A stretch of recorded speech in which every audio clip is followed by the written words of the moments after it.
भगवान शंकर के निवास स्थान कैलाश पर्वत के पास स्थित कैलाश मानसरोवर अद्भुत रहस्यों से भरा ये स्थान जिसकी यात्रा कभी न भूलने वाली है और ये अद्भुत यात्रा हर शिव भक्त का सपना है। भारतीय दर्शन के हृदय की उपमा लिए हुए ये पावन स्थल जिसमें भारतीय सभ्यता की झलक दिखाई देती है। एक सकारात्मक वातावरण, डमरू और ओम की ध्वनि का स्वर जो मन को एक सुकून देता है। संस्कृत शब्द मानसरोवर मानस तथा सरोवर को मिलकर बना है, जिसका शाब्दिक अर्थ होता है मन का सरोवर। अगर आप ढूंढ रहे हैं मन की शांति और दुनिया की सबसे दिव्य यात्रा का अनुभव, तो कैलाश मानसरोवर की यात्रा दे सकता है वो सुकून जो भुला देगी आपकी जिंदगी की सारी यात्राएं और प्रदान करेगी जिंदगी का सबसे बड़ा अनुभव। एक रोमांचक सफर जिसमें थकान भी होगी, ठंड भी लगेगी, लेकिन ये सफर आपके मन को सुकून दे जाएगा और आपको एक दिव्य एहसास कराएगा। शुरुआत होने वाली है इस कैलाश मानसरोवर यात्रा की। आंखों में कैद कैलाश पर्वत और भगवान शंकर के साक्षात दर्शन का सपना साकार हो सकता है। एक सुरक्षित आरामदायक यात्रा अपने दोस्तों या परिवार के साथ जो आपकी यात्रा को बिना किसी तकलीफ के आनंदमय बनाएगा। महादेव के भक्तों के लिए कर दी है कृपा भोले बाबा ने। अब कैलाश मानसरोवर की यात्रा हो पाएगी बहुत ही आसानी से। जो लखनऊ या काठमांडू से शुरू होती है, संपूर्ण यात्रा में रहना, खाना पीना, शेरपा, गाइड, वीजा, यातायात, यात्रा परमिट, पुजारी, होटल या गेस्ट हाउस की सुविधा, लंच, ब्रेकफास्ट, डिनर सब कुछ सम्मिलित है। कैलाश मानसरोवर यात्रा के इस दिव्य और रोमांचक सफर के पहले दिन की शुरुआत लखनऊ से होती है, जहां 2 बजे तक सभी यात्रियों को लखनऊ पहुंचना होगा। वहां पहुंचते आपको वेजिटेरियन लंच कराया जाएगा। उसके बाद आपको पूरी यात्रा के बारे में बताया जाएगा। साथ ही आपको आपके सहयात्री से आपका परिचय कराया जाएगा। उसके बाद लखनऊ से डीलक्स बस के द्वारा नेपालगंज को निकलेंगे। लगभग 5 घंटे की यात्रा तय करने के बाद आप नेपालगंज पहुंचेंगे, जहां रात्रि भोजन करने के बाद विश्राम करेंगे। यात्रा के दूसरे दिन आप सुबह एक सुकून भरी नींद लेने के बाद उठेंगे और ब्रेकफास्ट करने के बाद नेपालगंज एयरपोर्ट से सिमिकोट की फ्लाइट लेंगे। सिमिकोट पहुंचने के बाद हेलीकॉप्टर से हिल्सा के लिए रवाना होंगे। फिर हिल्सा से तकलाकोट बस से जाएंगे। तकलाकोट पहुंचते ही एक आरामदायक होटल में रात बिताएंगे। नेपालगंज से तकलाकोट का आपका ये सफर करीब 2 से 3 घंटे में पूरा होगा। तीसरा दिन आपका तकलाकोट में विश्राम का दिन होगा, जिससे आप कैलाश मानसरोवर की यात्रा के लिए स्वयं को तैयार कर सकेंगे। तकलाकोट में आप यात्रा के लिए जरूरी सामान जैसे कैलाश परिक्रमा के लिए छड़ी, मानसरोवर का जल लाने के लिए गैलन, सूखा मेवा, डिब्बा बंद फलों का जूस एवं अन्य जरूरी सामान खरीद सकते हैं। हमारा चौथा दिन बहुत ही पावन और महत्वपूर्ण है। इसी दिन हमें कैलाश और मानसरोवर के दर्शन होंगे। रास्ते में राक्षस ताल देखते हुए हम मानसरोवर की ओर प्रस्थान करेंगे। मानसरोवर झील में पवित्र स्नान करके पूजा और हवन कीजिए। माना जाता है कि मानसरोवर झील के पवित्र जल में स्नान कर लेने से आपके सभी पाप धुल जाते हैं। सुंदर सी मानसरोवर झील के किनारे बसे गेस्ट हाउस में आप रात बिताएंगे, जो आपको एक अलग ही सुख का एहसास देगी। इच्छुक लोग रात में भी दर्शन कर सकते हैं, जो अपने आप में एक अत्यंत सुंदर अनुभव है। ये यात्रा 4 से 5 घंटे में डीलक्स बस द्वारा पूरी होगी। 5वें दिन सुबह के नाश्ते के पश्चात हम दार्चीन के लिए प्रस्थान करते हैं। दार्चीन कैलाश परिक्रमा का बेस कैंप है। वहां पहुंचने में 1 घंटे का समय लगेगा।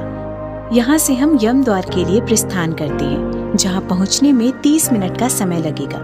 यमद्वार से आप कैलाश का दर्शन करेंगे, जो सभी दिशाओं में सबसे उत्तम माना जाता है। यमद्वार को भगवान का द्वार कहते हैं, जिस द्वार को पार कर लेने से आपकी सारी परेशानियां पीछे छूट जाती हैं। यहाँ से जो यात्री परिक्रमा करना चाहते हैं वो आगे प्रस्थान करेंगे और जो नहीं करना चाहते वो दार्चीन पर बने बेस कैंप पर वापस लौट जाएंगे। मानसरोवर से 35 किलोमीटर की दूरी तय करने के बाद आप ताराबोची पहुँचेंगे, जहाँ से आपकी परिक्रमा की शुरुआत होगी। यात्रा के दौरान अगर आप घोड़ा आदि करना चाहें तो उसका खर्च आपको खुद वहन करना होगा। ताराबोची से आप दिरापुक की तरफ जाएंगे, जहाँ कैलाश पर्वत के प्रथम दर्शन आपको मिलेंगे। प्रथम दिन की परिक्रमा करके दिरापुक पहुंचेंगे और दिरापुक में बने सुंदर कैंप में आप रात बिताएंगे। यहीं आपका रात्रि का डिनर भी होगा।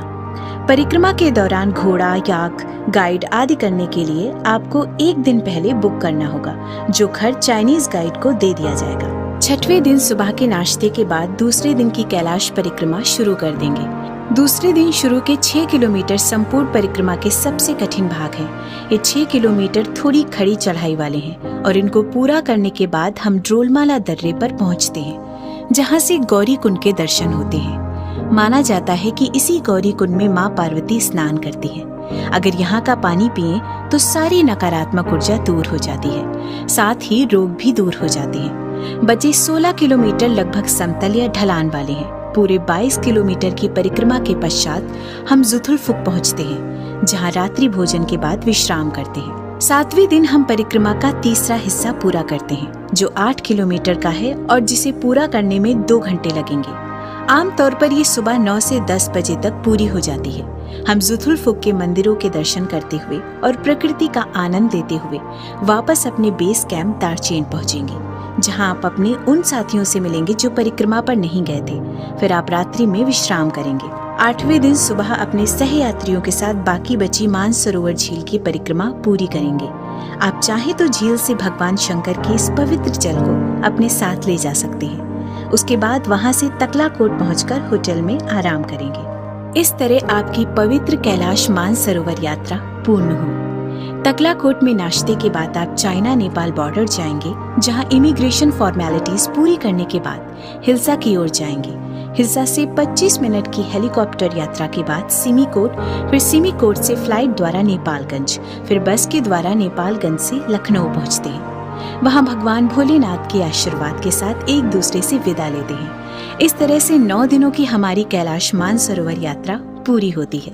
मानसरोवर झील पर रात बिताते हुए आप अपनी जिंदगी का सबसे रोमांचक सफर अनुभव करेंगे। यहाँ ब्रह्म मुहूर्त में झील में स्नान करके भगवान की उपस्थिति को अनुभव कर सकते हैं। जिस किसी ने भी पहले ये यात्रा करी है, वो अपने अनुभव को कभी नहीं भूल पाया है, जिसे शब्दों में बताया ही नहीं जा सकता।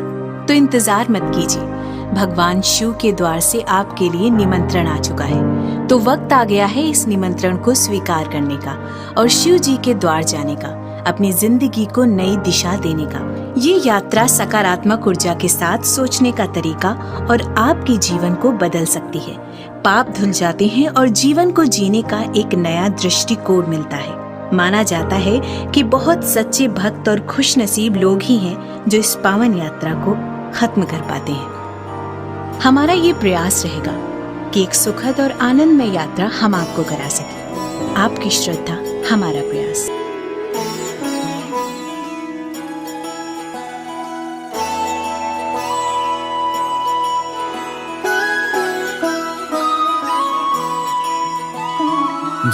जय हो शंकरा।